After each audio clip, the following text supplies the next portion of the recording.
Hello bachcho, let's read the question. So question says that which of the following properties of the alkaline earth metal increase from beryllium to barium? First आपका atomic radius, second है ionization energy and third है nuclear charge.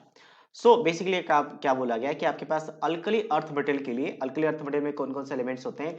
Beryllium, ठीक है, याद करने का निमोनिम है बेटा मांगे कार स्कूटर एंड बाप राजी, ये होता है। तो इसमें से डाउन द ग्रुप कौन से प्रॉपर्टीज इंक्रीज करेंगे? सबसे पहले है आपका atomic radius. Yes, atomic radius increase करेगा क्योंकि नंबर ऑफ शेल इंक्रीज करता है।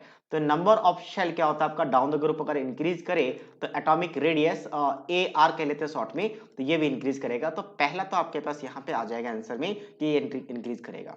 आयोनाइजेशन एनर्जी क्या होता है? जैसे बेरिलियम की बात कर लेते हैं तो बेरिलियम के आउटरमोस्ट में 2 इलेक्ट्रॉन्स होंगे, ठीक है, यहाँ पे 2 इलेक्ट्रॉन्स होंगे और इसके आउटरमोस्ट में 2 इलेक्ट्रॉन्स रहेंगे।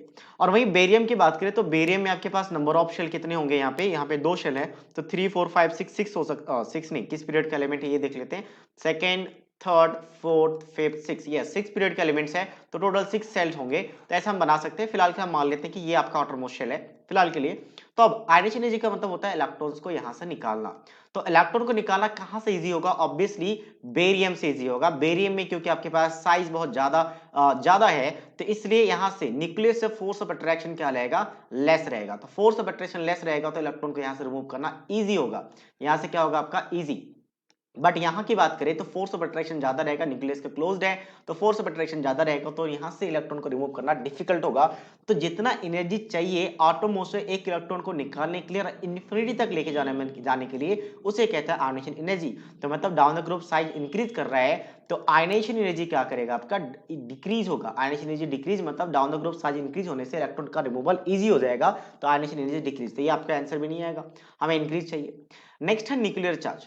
Down the group nuclear charge क्या होगा? तो जनरली ऐसा कंफ्यूजन रहता है कि न्यूक्लियर चार्ज, आप देखोगे बहुत जगह लिखा रहता है इवन एनसीईआरटी में कि न्यूक्लियर चार्ज ऑलमोस्ट कांस्टेंट रहता है। ऑलमोस्ट कांस्टेंट रहता है आपका down the group top to bottom.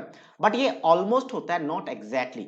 अगर एग्जैक्टली की बात करें तो लेफ्ट टू राइट ये तो बहुत बहुत श्योर है कि left to right Z effective मतलब इफेक्टिव न्यूक्लियर चार्ज इंक्रीज करता है।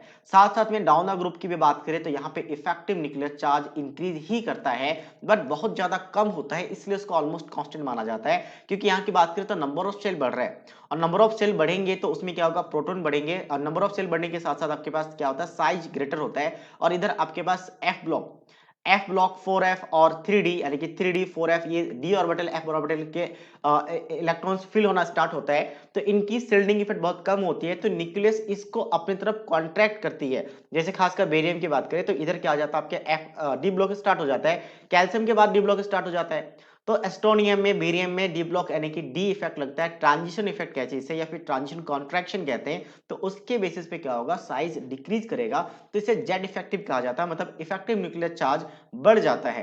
तो down the group effective nuclear charge बढ़ेगा, तो ऑप्शन थर्ड भी क्या करेक्ट है, यानी कि फर्स्ट एंड थर्ड जो कि ऑप्शन बी के साथ मैच कर रहा है। So that means option B is the right answer of this question. I hope you understood it well. All the best.